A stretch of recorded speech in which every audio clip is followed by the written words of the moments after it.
Hey friend, pull up a chair and lean in close, because what if the absolute worst night of your life, the one that left you feeling invisible, rejected, and ready to give up on love forever, turned out to be the exact moment everything beautiful began? Imagine sitting alone in a quiet Portland restaurant, rain tapping the windows like tears you're too proud to shed, your blind date already gone, your heart bruised again. You're one breath away from walking out for good, when a soft voice behind you whispers 5 words that stop time. If I were you, I'd stay. That whisper? It didn't come from a miracle. It came from a stranger who saw your pain and chose kindness anyway. This is the true story of how one terrible blind date became the beginning of a love so deep it healed 2 broken hearts. Stay with me till the very last word, because by the end, you might just believe that the universe sometimes breaks your plans so it can hand you something better. Marcus Bennett had always believed in second chances, except when it came to himself. At 34, he was the guy everyone liked but no one really saw. Tall, quiet, with kind brown eyes that carried the weight of every maybe next time he'd ever whispered to himself after another failed relationship. 2 years earlier, his fiancée had left him for his best friend, and the scar still ached on rainy nights like this one. That's why, when his coworker set him up on a blind date with Rachel, Marcus told himself this time would be different. He chose a cozy Italian place downtown, soft lighting, red checkered tablecloths, the kind of spot where people fell in love in movies. He arrived early, heart hammering, wearing the blue shirt his sister said made him look trustworthy. Rachel swept in 20 minutes late, perfume too strong, phone already in hand. She was beautiful in that polished, Instagram-ready way, sharp cheekbones, red lips, the kind of confidence that made Marcus feel like he was auditioning for a role he'd never get. The first 30 minutes were polite enough. He asked about her job in marketing, she answered in one-word replies while scrolling. He laughed at her dry jokes, she checked her reflection in the knife. Then came the text that changed everything. Rachel's face lit up like Christmas when her phone buzzed. She read it, smirked, and without even looking up said, "My ex just landed back in town. He wants to talk." Marcus felt the room tilt. "Right now?" She shrugged, already standing. "Look, this was fun, but I'm not really feeling it. You seem nice. Too nice, maybe." She tossed her napkin on the table like she was discarding him along with it. "Don't wait up." And just like that, she was gone, heels clicking across the tile, leaving behind half a glass of wine and the smell of her perfume like a slap. The waiter cleared her plate without a word. Marcus sat there, staring at the empty chair, feeling every eye in the restaurant pitying him. His chest burned. Another failure. Another reminder that he was the guy women left for someone more exciting. He pulled out his wallet, ready to pay and disappear into the rain, when a gentle hand rested lightly on the back of his chair. "Excuse me, if I were you, I'd stay." The voice was soft, almost shy, like it had practiced the words 100 times before daring to speak them. Marcus turned. She was the waitress who had been quietly refilling water glasses all night, mid-20s, warm hazel eyes, dark hair pulled into a simple ponytail, apron slightly stained from a long shift. Her name tag read, Claire. There was no judgment in her face, only a quiet understanding that made his throat tighten. "Why?" he asked, voice rough. "So I can sit here and feel even more pathetic?"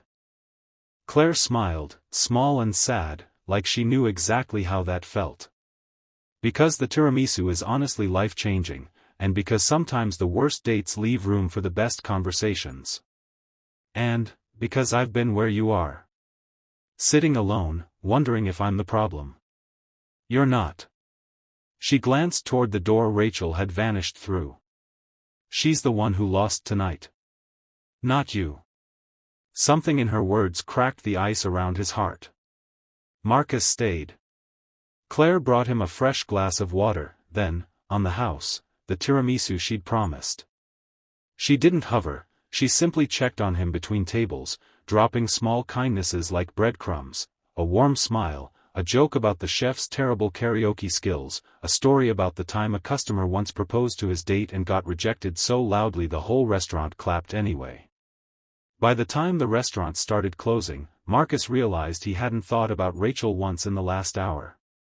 Instead, he'd laughed, really laughed, for the first time in months. When Claire finally sat across from him during her break, wiping her hands on her apron, he asked the question that had been burning in his chest. "Why did you tell me to stay?" Claire looked down at her hands, then met his eyes with a honesty that stole his breath.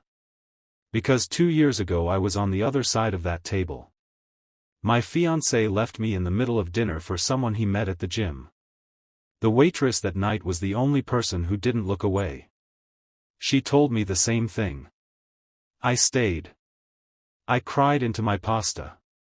And 6 months later I met the guy who reminded me I was worth staying for, until he wasn't. Life's funny like that." She shrugged, but her eyes glistened. "I guess I just didn't want you to feel as invisible as I did that night." They talked until the lights dimmed. Marcus learned Claire had moved to Portland after her mother passed, chasing a fresh start she still hadn't found. She worked double shifts to pay off medical bills and dreamed of opening a small bakery someday, nothing fancy, just a place where people could come when life felt too heavy. He told her about losing his mother young, about building walls so high no one could hurt him again. For the first time, he didn't feel like he was explaining his scars, he felt like someone was finally seeing them and saying they were beautiful anyway. When the manager finally shooed them out into the rain, Marcus offered Claire his umbrella. She laughed and said she'd walked home in worse. But before she turned away, she wrote her number on the back of a receipt. "Only if you want to talk about terrible dates again. Or good ones." Marcus walked home soaked, heart strangely light. For the first time in years, the worst night of his life felt like the beginning of something instead of the end. 3 weeks later, Marcus texted Claire. "Not a fancy invitation, just, that tiramisu still on your mind?" She answered in seconds, "Only if you're buying." Their first real date was nothing like the blind one. They met at a tiny food cart park, shared greasy tacos under string lights, and talked until the owners closed up. Claire was nervous at first, fidgeting with her napkin, admitting she hadn't dated since her last heartbreak. Marcus understood. He shared his fears too, the way he still checked his phone for messages from people who never texted back, the way he sometimes cancelled plans because being alone felt safer. But every time doubt crept in, they chose each other anyway.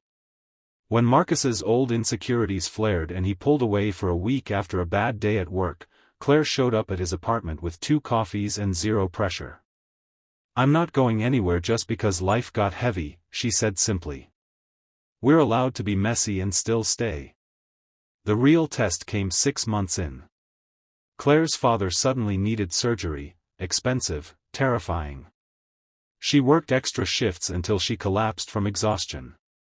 Marcus found her crying in the restaurant break room one night after closing. Instead of offering empty words, he quietly paid the medical bill she'd been hiding.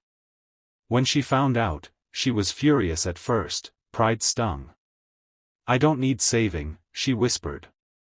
"You're not being saved," he answered, taking her hands. "You're being loved. There's a difference." That night they sat on the same table where their story began.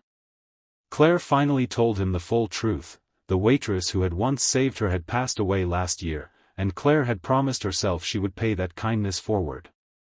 Meeting Marcus had been her chance. They grew together through every storm. When Marcus lost his job in a company downsizing, Claire helped him start his own photography business, taking pictures of the city they both loved, capturing moments people usually missed. When Claire's bakery dream felt too far away, Marcus spent weekends helping her test recipes in his tiny kitchen until her hands smelled like vanilla and hope.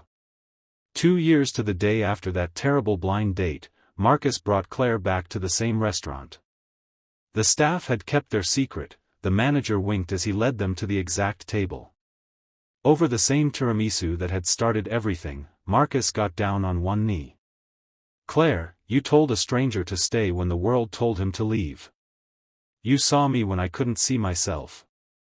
Every day since, you've taught me that love isn't about perfect timing, it's about choosing each other even when the timing is terrible. Will you marry me? Tears streamed down her face as she laughed through them. Only if you promise we never have another blind date. They said yes to forever right there, surrounded by the same waitstaff who had watched their story unfold. The restaurant erupted in applause, just like the proposal story Claire had once told him. Today, 3 years later, they run a little bakery together in Portland. The sign out front reads, "Stay a while," a quiet reminder of the 5 words that changed everything. Customers come in on bad days and leave with full hearts and warm pastries. Marcus still takes photos of every couple who walks through the door, capturing the moment kindness turned their story around. And every anniversary, they sit at that same table, hold hands, and remember, the worst night of your life can become the night you found the love that was waiting all along. So if you're out there right now feeling invisible, rejected, or ready to walk away, hear this: sometimes the universe sends a whisper through a stranger's voice. If I were you, I'd stay. Stay. Because the person who sees your pain and chooses to sit with you anyway? That's the beginning of a love that doesn't just heal, it transforms. You never know who's watching, and who might just be the answer you've been praying for. Thank you for staying with me till the end, friend. Now go live your own beautiful, unexpected story.